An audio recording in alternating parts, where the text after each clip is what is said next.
جی السلام علیکم دوستو، بہت شکریہ دعوت دینے کا۔ میں جیسے بہت بڑے دوست اور بہت بڑے ہمارے سینئر جن سے ہم نے سیکھا ہے ان کی سامنے زیادہ بولنے کی جسارت تو نہیں کر سکتا۔ 3 بہت مختصر باتیں رکھنا چاہ رہا ہوں۔ سب سے پہلے تو میں ڈاکٹر عمار علی جان کو اس کتاب کی اشاعت پر مبارکباد دینا چاہوں گا، لیکن اس سے بھی زیادہ مبارکباد میں قارئین کو دینا چاہوں گا، پڑھنے والوں کو دینا چاہوں گا، کیونکہ جس قسم کا ایک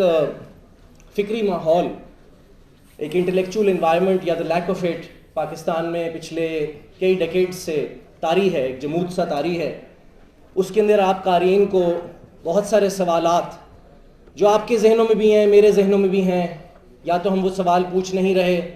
یا اتنے خوف زدہ ہیں کہ ہم سے وہ سوال ہماری لب پر آتے آتے کہیں چھپ جاتے ہیں۔ ان تمام سوالوں کے وہ سوال بھی 8 تھیسز کی شکل میں عمار نے اس کتاب میں پوچھے ہیں،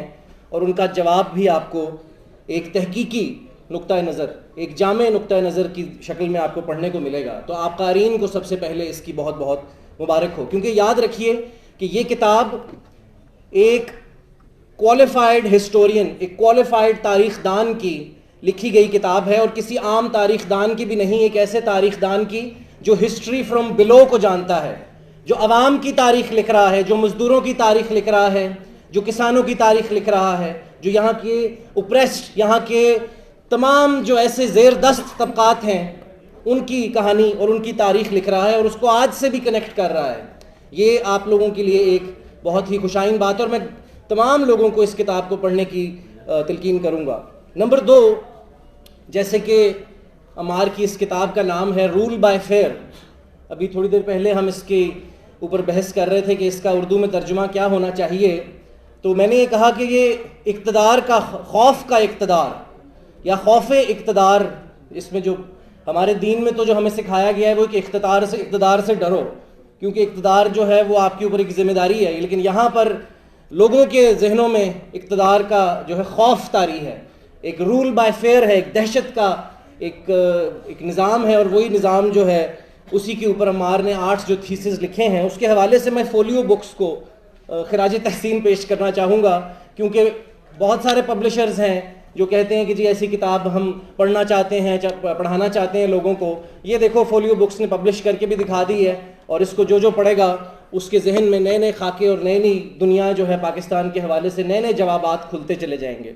آخر میں میرا کیونکہ تعلق معیشت اکنامکس کے شعبے سے ہے، اور اسی کا میں استاد بھی ہوں، وہی پڑھاتا ہوں، عمار کے تھیسس کو میں، کیونکہ عمار کا بنیادی تھیسس جہاں تک میں سمجھاؤں، اور عمار مجھے بہتر اس میں کریکٹ کر سکتے ہیں، وہ یہ ہے کہ پاکستان 1947 میں ایک نوآبادیاتی نظام کے اندر جڑا ہوا ایک ملک تھا، اور ہمارے جو سیاسی کلچرل انسٹیٹیوشنز ہیں ان کا مقصد کسی اور ملک کی ترقی کرنا تھا، کیونکہ ہم ایک غلام انسٹیٹیوشنز میں پلنے والے لوگ ہیں، تو آج تک وہی انسٹیٹیوشنز جو ہیں وہ اپنے آپ کو ریپروڈیوس کرتے جا رہے ہیں۔ میں اکنامک حوالے سے ایک سوال دوستوں کے سامنے، عمار کے سامنے، اپنے بڑوں کے سامنے رکھنا چاہ رہا ہوں کہ جس پہ ہماری کوئی اس میں کوئی ہمیں کوئی گائیڈ کرے، کوئی بتائے اس میں کہ ہم اس کو کیسے سمجھیں۔ جہاں تک مجھے سمجھ میں آیا وہ یہ ہے کہ عمار کے ہی تھیسس کے ساتھ کنیکٹڈ ایک تھاٹ یہ ہے کہ یہ طے کرنا ضروری ہے کہ ورلڈ سسٹم، کیونکہ سرمایہ داری نظام جس کا ذکر عمار نے یہاں پر کیا، اور اس کو ختم کرنا ہماری ترقی کے لیے ضروری گردانا عمار نے اس کتاب میں، سوال یہ پوچھنے والا ہے کہ ورلڈ کیپٹلسٹ سسٹم میں ہماری پوزیشن کیا تھی، ہم کس طرح سے اس ورلڈ کیپٹلسٹ سسٹم کے اندر انٹر ہوئے۔ سوال یہ ہے بنیادی طور پہ، اگر آپ غور کریں اسی تاریخ کے اندر ایک بڑی امپورٹنٹ تاریخ چھپی ہوئی ہے کہ ورلڈ وار 1 کے اندر برطانیہ کو کیونکہ ملٹری سروسز چاہیے تھیں، تو انہوں نے جو ہے انڈین سے اور بالخصوص پنجاب سے بہت زیادہ یہاں پر کی انرولمنٹ کی اور اپنی جنگ لڑنے کے لیے، اور اس کے عوض ہمارے ہی زمینوں میں سے ان کو زمینیں جو ہیں وہ تقسیم کر دیں، جو ہے تاکہ ان کی جو ہے لائلٹی جو ہے حاصل کی جا سکے۔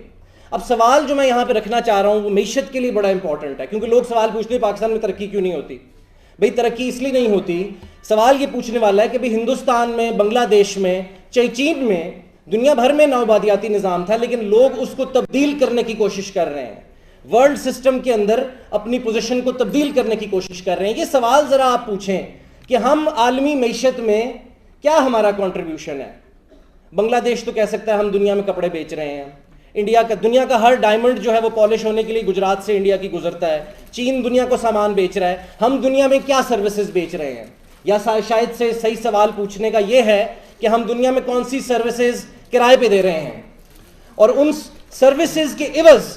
اس ملک کے اندر، اس خطے کے اندر اقتدار کا خوف قائم کرنا کیوں ضروری ہے؟ کیونکہ وہ حکمران طبقات جو دراصل یہاں پہ زمینیں، real estate, fertiliser, cement, insurance, ان تمام چیزوں کے تھرو نوٹ بنا رہے ہیں، دھندا کر رہے ہیں، یہ سوال پوچھنے کی ضرورت ہے کہ کیا ہم ایک اچھی سرمایہ دارانہ معیشت بھی بنانے میں کامیاب ہوئے ہیں؟ کیونکہ عمار تو بہت آگے کی بات کر رہا ہے، عمار تو ایک نئی دنیا کی بات کر رہا ہے، عمار کہہ رہا ہے کہ ایسا نظام ہو جس میں سوشلزم ہو، جس میں عام آدمی کے لیے حقوق ہوں، عام آدمی کے لیے روٹی کپڑا مکان صحت دوا ہو۔ میرا تو یار اس سے بھی بنیادی سوال ہے، اس سے بھی چھوٹا سوال ہے کہ بنگلہ دیش اور ہندوستان نے 1947 میں وہی نوآبادیاتی نظام حاصل کیا تھا جو ہم نے کیا تھا، وہ کیوں اس کو تبدیل کر پا رہے ہیں، ہم کیوں نہیں تبدیل کر رہے؟ اور اس کا جواب اسی کتاب کی تھیسز میں موجود ہے،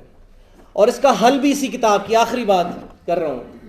عمار نے اس میں ایک بڑا خوبصورت کانسیپٹ دیا ہے کہ ہمیں اپنے آپ کو، اپنے معاشرے کو، اپنی قوم کو، اپنے ملک کو درست کرنے کے لیے کسی سے لڑائی لڑنے کی ضرورت نہیں ہے، کسی سے ہماری کوئی لڑائی نہیں ہے، کسی سے کوئی نفرت نہیں ہے، سب سے محبت ہے، لیکن ایک چیز پہ بس مان جائیں کہ ایک پیپلز ایمرجنسی ڈکلیئر کر دیں، ایک عوامی ایمرجنسی ڈکلیئر کر دیں جس میں یہ جو بنیادی ضروریات ہیں، پانی کا ایک گلاس مانگ رہے ہیں اور کچھ نہیں مانگ رہے، صرف صحت مانگ رہے ہیں اور مار کچھ نہیں مانگ رہا، صرف تعلیم مار رہے ہیں، یہ کہہ رہا ہے کہ مزدوروں کی ایک منیمم ویج تو کر دو، بس اتنی سی گزارشات ہیں، ایک پیپلز ایمرجنسی ڈکلیئر کر دیں، اس سے ملک کی سیکیورٹی خود بخود ٹھیک ہو جائے گی، ملک کے مسائل خود بخود ٹھیک ہو جائیں گے، یہ جو آپ کو محب وطنی کے تھیسس اور یہ جو سرٹیفکیٹ دینے پڑتے ہیں یہ خود ہی ختم ہو جائیں گے جب آپ بنیادی ضروریات لوگوں کی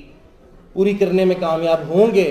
اور خوف اقتدار سے اقتدار کے خوف کی طرف بڑھیں گے۔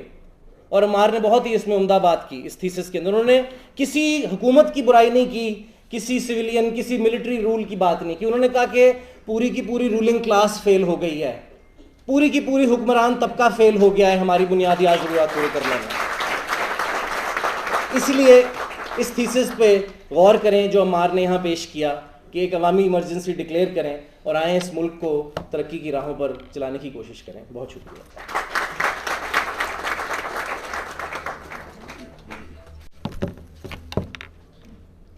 بہت بہت شکریہ۔ اب میں دعوت دینا چاہتا ہوں